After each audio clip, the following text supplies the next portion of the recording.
The balancer slipped on my 394 and my 60 olds. Let's pull it off. All right, I've got y'all zoomed in. You can see how bad it is. I mean, I can sit here and turn it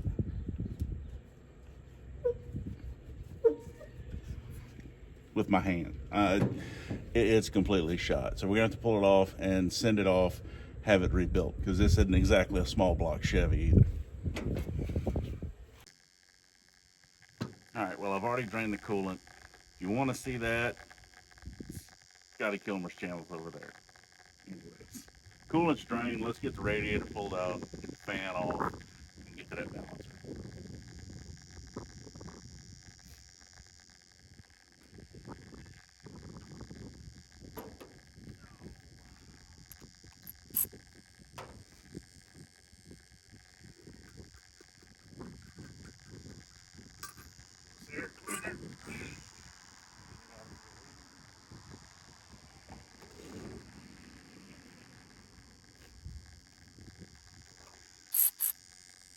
Radiator hose. Oops, that's tightening it. And of course, the hose snap would do that. Oh, not a big deal.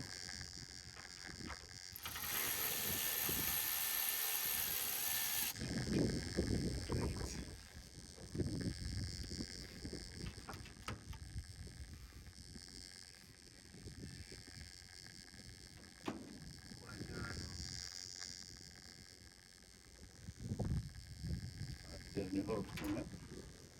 I can put that one back together, but we'll just get new.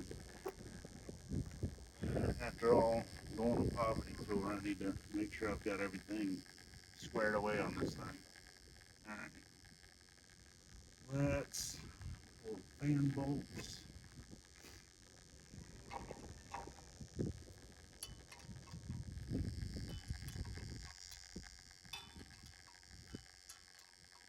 Of course, this fan clutch, you can't get a ratchet wrench in here, so you gotta just sit here and go a flat at a time.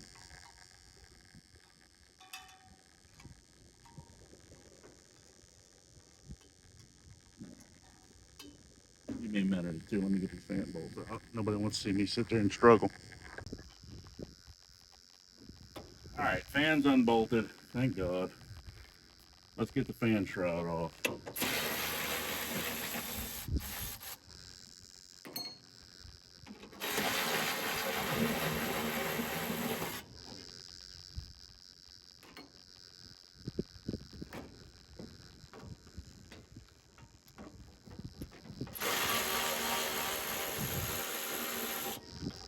Right.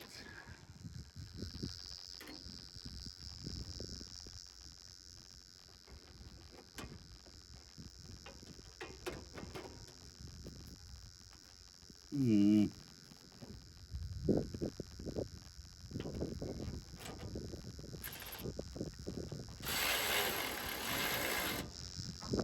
Shoot, I have to get an extension. Hold on a second.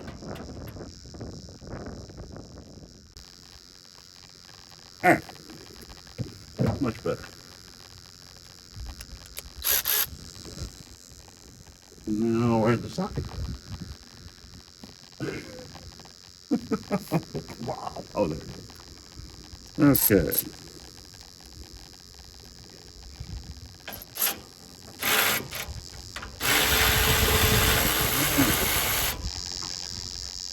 I'll tell you what, I am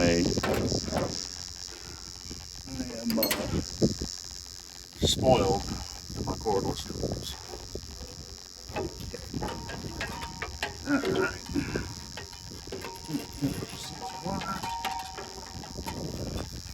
Yeah, this fan is not stock to this car. The car came with a rigid 6-blade fan. There goes that. This is a 7-blade off of a big block Chevelle air conditioning with fan clutch. I thought I could remedy my overheating and idle with this, and it doesn't really work. But it's definitely an upgrade from the factory rigid fan. This water pump pulley off.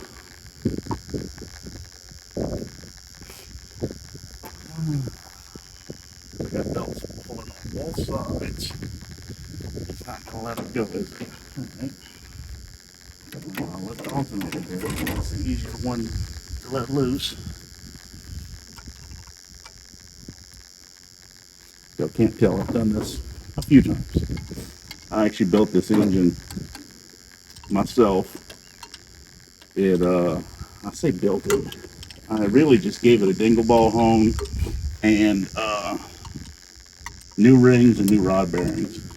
It was in my parts car, which had been flooded. Actually, it had about a gallon of water in the crankcase when I got it, when I got the parts car. This car originally had a 371 in it, and the 371 that was in it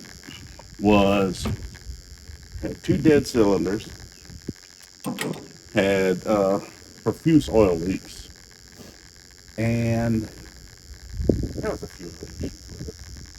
So when I got my Super 88 parts car that had the 394 in it, I went ahead and built that engine. And like I said, aside from the water in it, it's a big aside, it was actually in really good shape.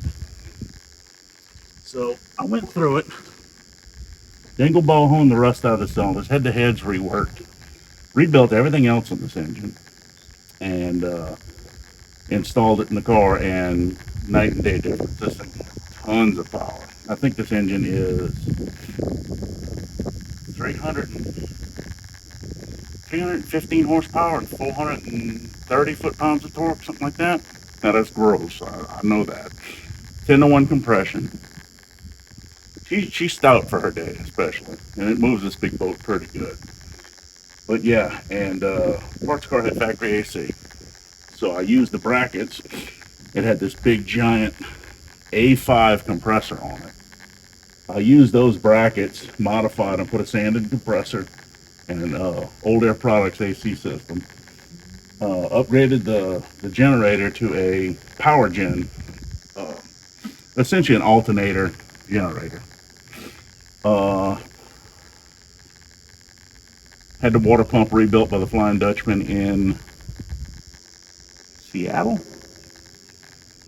somewhere in the PNW, because being an orphan car, it's not like I can just go buy a water pump for it real easily. Same thing with the balancer. I can't just go buy another one. I have to have this one rebuilt, especially it being the, well, this one has 4 grooves, but has the grooves for AC and all. It has to be rebuilt, so it's going to get sent off to the damper dudes in California. They're going to rebuild it and send it back to me. So anyways, let's finish getting this radiator out and get this balancer off. We're almost done here.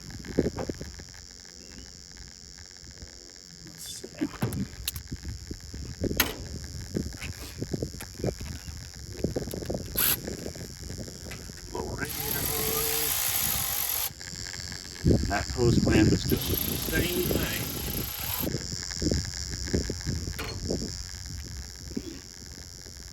Yeah, I've had the front of this engine torn down a few times because I had a pesky oil leak at my front crankshaft. And here I am tearing it back apart.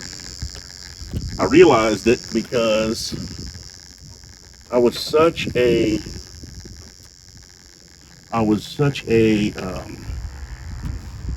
stickler. I wanted to stay with points in this car for the longest time. It ran fine with the points, but chasing other issues, I finally upgraded to Pertronix 3 module and a Flamethrower 3 coil. Pertronix 3 is the fancy one. It's got the built-in rev limiter and all. I don't want the good one, you know. I mounted all that, and that failed. After that failed, I put points back in it, my old coil, and it runs like a top, but I was checking the timing because I was messing around with the timing when it first started screwing up, and I noticed my timing mark was not there anymore, and then it was there, then it was not there, and that's what made me realize that the balancer was completely shot. So don't want to drive it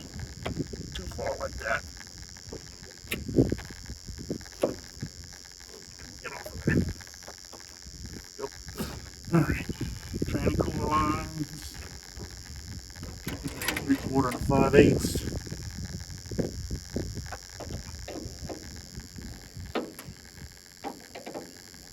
That one is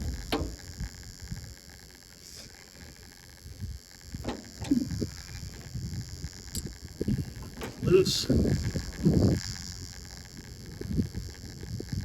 Yeah, like I said, I went through this a few times. I've had the timing cover off. Since it's been in a car, I think I've had it off twice, chasing that oil leak. I finally did get it.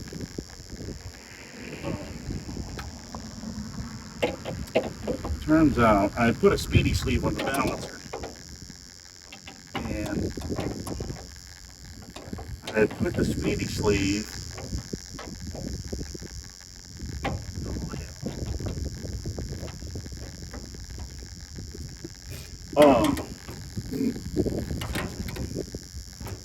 I put the speedy sleeve on.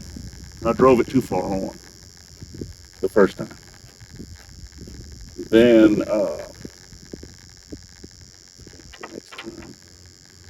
I had the same oil leak a couple of times. Well, I ended up finally figuring it out, and I also the seals that would come in with the engine gas kit weren't a damn.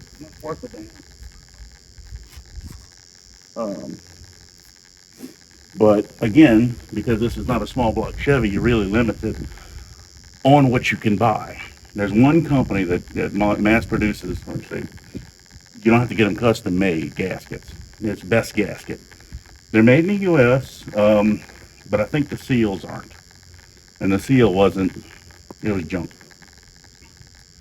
So I went to my local bearing and seal place, brought my old timing cover off my 371 and my old balancer, and had him match me up a double lip seal with a rubber surround.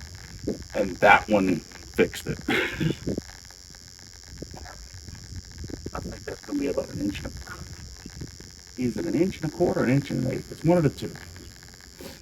And I think I got to pull my AC condenser back so I can fit my impact in there. Dang it.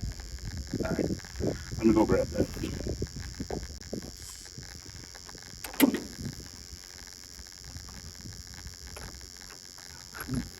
Definitely not an inch and a quarter. Wait. Yeah, that'll work.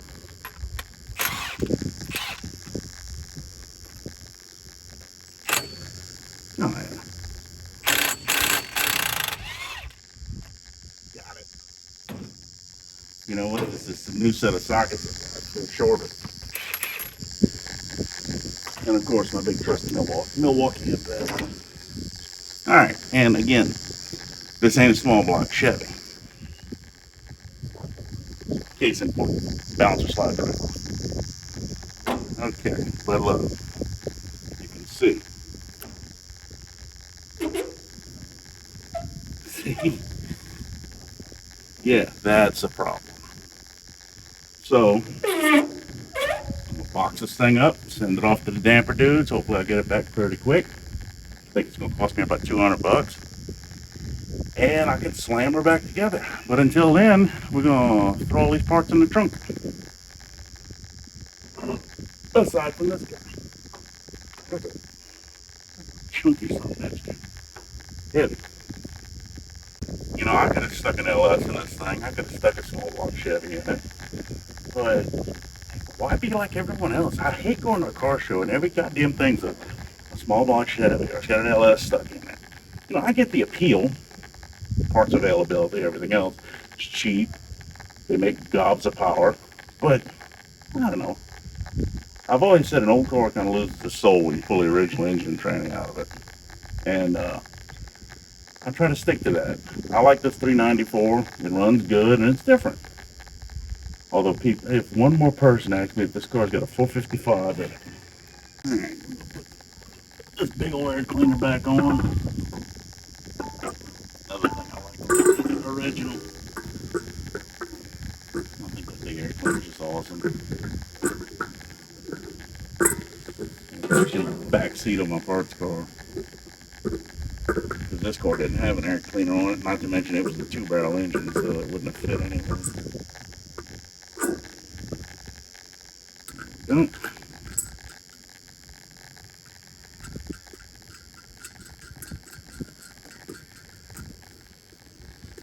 Alright. Alright, well that'll do it. Got this off, gonna send this off to the damper dudes, and hopefully I should be getting it back here soon. And until then, I know I've got some revival stuff coming up. A friend of mine's gonna hook me up with some stuff to try to get running. I'm hoping there might be a Detroit, a 6V92 and a Brigadier. Let's see if we can get that running. Hope so. Anyways, see y'all later.